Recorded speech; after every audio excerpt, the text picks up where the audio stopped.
Assalamualaikum warahmatullahi wabarakatuh. Waalaikumsalam warahmatullahi wabarakatuh. Selamat siang Bu Yuli. Selamat siang Bu Indah. Perkenalkan saya Indrawati, calon guru penggerak angkatan 10 dari SD Muhammadiyah 3 Pandaan, Bu. Sebelumnya saya mohon maaf sudah mengganggu waktunya Bu Yuli di sini. Oh enggak apa-apa, nyantai saja. Iya. Saya mohon izin Bu untuk mewawancarai Bu Yuli terkait kasus dilema etika yang terjadi di SMP Muhammadiyah 3 Pandaan. Ya. Iya, selama Bu Yuli menjadi kepala SMP Muhammadiyah 3 Pandaan, adakah masalah yang Bu Yuli hadapi sebagai pemimpin di mana masalah itu menimbulkan dilema dalam penyelesaiannya? Jika ada ya Bu, boleh tidak Ibu menceritakan kepada saya beserta cara penyelesaiannya tersebut? Ini namanya sekolah ya, kita berhadapan dengan banyak orang, otomatis kalau kita berhubungan dengan etika itu pasti ada. Apalagi anak-anak SMP yang usianya itu mereka peralihan dari anak-anak menuju remaja. Jelas tentang masalah etika itu pasti ada sesuatu yang harus diluruskan. Kalau untuk masalah etika, sesuatu yang kira-kira itu bisa dibilang menyimpang daripada etika yang kita tetapkan di sekolah, itu memang ada, jelas ada. Ya salah satu contoh, saya punya siswa, dia itu pinter anaknya.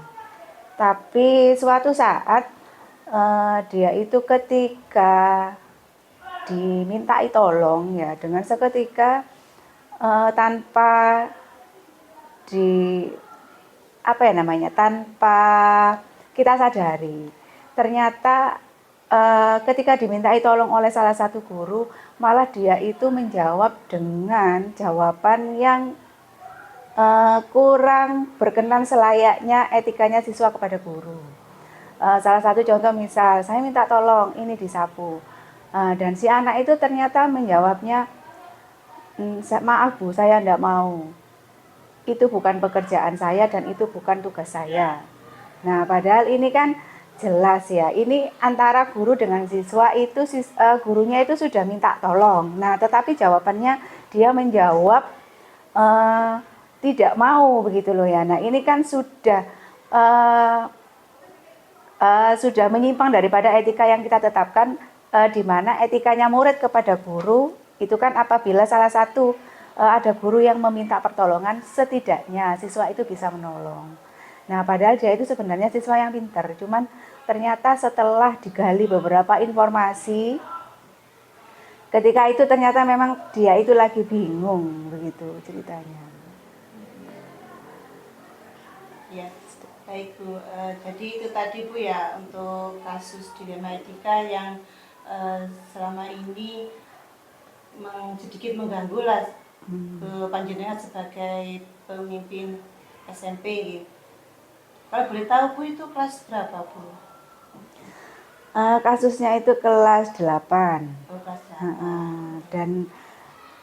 Dan yang tidak disangka oleh Bapak Ibu guru itu, dia itu kan siswa yang pinter gitu ya. Harusnya kan ketika dan pembelajaran itu kan sudah diberikan. Harusnya kan tinggal mengimplementasikan dalam kehidupan sehari-hari gitu. Iya, tadi sedikit kecewa Bu ya. Iya. Anaknya pinter tapi implementasinya tadi Iya, kurang. kurang gitu Bu ya.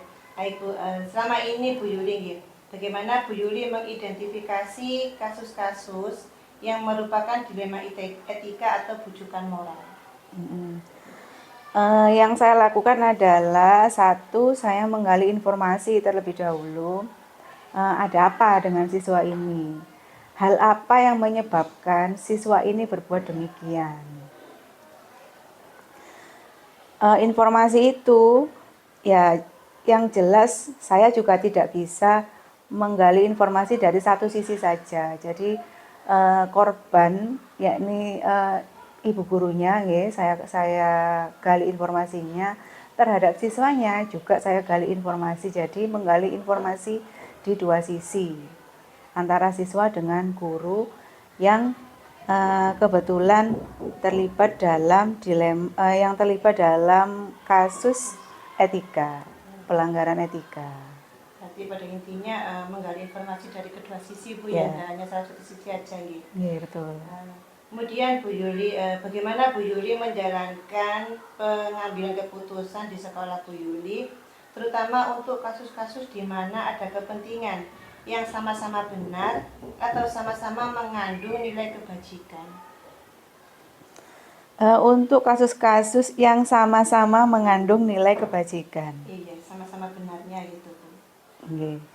Kalau untuk sama-sama benar, sama-sama benar itu berarti kasus. Untuk kasus-kasus yang sama-sama benar atau sama-sama mengandung nilai kebijakan, ya kita tinggal meluruskan saja. Karena itu kan dari sisi siswanya, menurut dia apa yang dia lakukan itu sudah betul. Menurut gurunya apa yang dilakukan Bapak Ibu gurunya itu juga sudah betul. Nah, kita tinggal meluruskan untuk melakukan evaluasi pada tindakan selanjutnya. Karena orang itu kan butuh bantuan orang lain untuk menilai apa yang dilakukan kita ya. Kita itu butuh orang lain untuk menilai apakah yang sudah kita lakukan itu adalah sesuatu yang benar. Nah, untuk kasus-kasus sama-sama benar, ya kita tinggal meluruskan saja. Yang lebih baiknya itu diarahkan ke seperti ini, yang namanya Bapak Ibu Guru. Untuk siswa juga diarahkan ke yang lebih baik lagi, supaya lebih baik lagi dari apa yang sudah dilakukan selama ini. Oke, mungkin itu Bu Indah. Oke, terima kasih Bu Yuli. Untuk berikutnya, nah ini langkah-langkah atau prosedur seperti apa yang biasa Bu Yuli lakukan selama ini. Jadi langkah-langkah untuk menyelesaikan kasus tersebut. Oke. Seperti yang sudah saya sampaikan di awal, kita gali informasi dari dua sisi, kemudian kita pahami kasusnya itu seperti apa. Yang ketiga, kemudian kita melakukan evaluasi. Yang keempat, kita melakukan aksi. Di mana ketika kita sudah mendapatkan informasi, maka itu kita gali ya. Ini informasi itu apakah informasi yang tersampaikan kepada saya itu memang sudah betul ceritanya seperti itu, ataukah ada sesuatu yang perlu digali lebih dalam lagi. Yang berikutnya, ketika kemudian sudah mendapatkan informasi, otomatis kita komparasi sama aturan-aturan etika terhadap guru dan etika terhadap siswa. Apakah terjadi pelanggaran ataukah hanya sesuatu yang hanya butuh untuk diluruskan saja. Kan namanya juga anak-anak ya, butuh untuk diluruskan, sering-sering untuk diingatkan gitu. Baik Bu, selanjutnya Bu Nggih, hal-hal apa saja yang selama ini Bu Yuli anggap efektif dalam pengambilan keputusan pada kasus-kasus dilema etika? Yang biasanya saya anggap efektif, saya mencari informasi itu bisa melalui guru lain atau saya panggil sendiri orangnya. Untuk ke siswa, saya juga kadang memanggil siswanya sendiri untuk saya koreksi sebenarnya yang terjadi itu seperti apa dan apa yang mengakibatkan dia itu bertindak seperti itu. Berarti mencari informasi dari guru lain Bu ya, sama memanggil siswa tersebut tadi. Berikutnya Bu Yuli, hal-hal apa saja selama ini yang merupakan tantangan bagi Bu Yuli dalam pengambilan keputusan pada kasus-kasus dilema etika? Tantangannya Bu? Tantangannya itu adalah tidak mudah untuk merubah etika seseorang, sehingga itu butuh pembinaan yang intensif ketika ada sesuatu yang melanggar etika ya, melanggar aturan-aturan etika di dalam sekolah. Jadi menurut Bu Yuli tadi tidak mudah untuk merubah etika. Ya, karena memang butuh secara bertahap untuk dinasehati, untuk dibimbing, untuk selalu diingatkan. Itu kan butuh dilakukan hal-hal yang kontinu ya. Tidak harus satu kali dan dua kali begitu.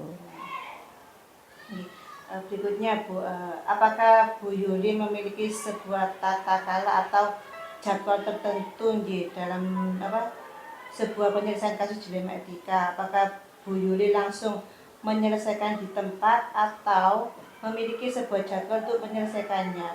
Bentuk atau prosedur seperti apa yang Bu Yuli jalankan? Kalau itu terjadi, saya lakukan seketika. Agar masalah itu tidak berlarut-larut, dan kalau misalnya diselesaikan dalam penyelesaiannya itu ditunda, khawatirnya terjadi numpuk dengan pelanggaran etika yang lain, bisa juga lupa tidak terselesaikan. Jadi ketika ada pelanggaran etika, ya langsung ditindak dan diselesaikan saat itu juga, apabila bisa diselesaikan pada saat itu juga. Jadi langsung saat itu juga Iya. penyelesaiannya, biar tidak tertumpuk-tumpuk sama permasalahan yang lain juga. Dan tidak berlarut ya. Iya. Baik Bu, adakah seseorang atau faktor apa saja yang selama ini mempermudah atau membantu Bu Yuli dalam pengambilan keputusan dalam kasus-kasus dilema etika itu? Ya, biasanya kalau terjadi kasus dilema etika itu kami dibantu oleh wali kelas itu. Mereka yang berusaha untuk mencari informasi yang sebenarnya terjadi itu seperti apa. Dan saya kira juga Bapak Ibu guru cukup kooperatif ya. Kalau terjadi masalah etika pasti mereka juga akan memberikan informasi supaya bisa diselesaikan secara cepat. Jadi memang kita butuh Ya, kerjasama semua Bu, ya, pihak. sama rekan kerja Bu ya, untuk Iya. dalam pengambilan keputusan Iya. tersebut. Untuk yang terakhir Bu Yuli, Iya. dari semua hal yang telah disampaikan, pembelajaran apa yang dapat Bu Yuli petik dari pengalaman Bu Yuli mengambil keputusan dilema etika? Ya, memang untuk berurusan dengan anak-anak usia remaja, apalagi SMP ya, itu peralihan dari masa anak-anak menuju remaja, dan itu apa ya istilahnya? Mereka itu seakan-akan seperti apa yang saya lakukan selama ini, itu wis betul begitu ya. Sehingga tantangannya kita itu banyak tantangan ketika harus membimbing mereka menuju ke etika yang islami kalau di sekolah kita. Nah, tantangannya itu adalah media atau HP yang mereka pegang itu kan setiap saat mereka tidak bisa terpisah. Kalau memang sudah selesai atau pulang sekolah kan mereka pegang HP terus ya di rumah itu, sehingga dari sini itu tantangannya adalah ketika di sekolah mereka seakan-akan diarahkan untuk menjadi siswa yang baik, siswa yang islami itu seperti apa. Tetapi itu tantangannya ya itu tadi, HP atau media sosial yang mereka buka atau informasi yang mereka akses, itu kita tidak bisa kontrol. Karena kan kalau di sekolah kan mereka HP-nya dikumpulkan. Nah, untuk yang di rumah itu tidak bisa dikontrol. Sehingga terkadang ada beberapa siswa yang di medsosnya itu memang secara etika kurang islami. Ya, itu tetap kita arahkan, kita bimbing supaya bagaimana caranya untuk bermedia sosial yang sehat. Nah, pelajaran yang bisa kita ambil dari kasus-kasusnya para remaja itu ya harus senantiasa didampingi dan dinasehati, seperti karena zaman sekarang itu tidak bisa disamakan dengan zaman dulu. Kalau zaman dulu disentak gitu aja udah musret. Kalau sekarang anak disentak ya tambah berontak dia. Makanya harus didampingi dan kita harus menjadi teman kayak mereka ya. Tantangannya menghadapi anak-anak remaja yang sekarang itu ya seperti itu. Jadi kita juga harus bisa menjadi teman, menjadi guru, dan juga bisa menjadi orang tua bagi mereka. Berarti pembelajaran yang dapat dipetik itu senantiasa selalu mendampingi dan menasihati anak-anak Bu ya. Ya. Jadi kita itu selain sebagai guru juga sebagai teman dan sebagai orang tua bagi Iya. anak-anak. Iya. Baik Bu Yuli, terima kasih Sama-sama. sudah meluangkan waktunya sehingga saya bisa melaksanakan tugas untuk mewawancarai Bu Yuli. Semoga bermanfaat. Amin. Dan sesuai dengan apa yang dimaksud. Jadi saya dapat terima kasih sekali pada Bu Yuli mau menceritakan sebuah kasus dilema etika yang ada di SMP Muhammadiyah Tika Pandaan. Mudah-mudahan dari kasus-kasus yang ada ini nanti Bu Yuli bisa mengambil keputusan yang bijak yang sesuai dengan harapan Bu Yuli. Nggih, amin amin, terima kasih doanya. Saya ucapkan terima kasih Bu Yuli. Nggih, sami-sami. Selamat siang. Nggih. Saya akhiri. Wassalamualaikum warahmatullahi wabarakatuh. Waalaikumsalam warahmatullahi wabarakatuh.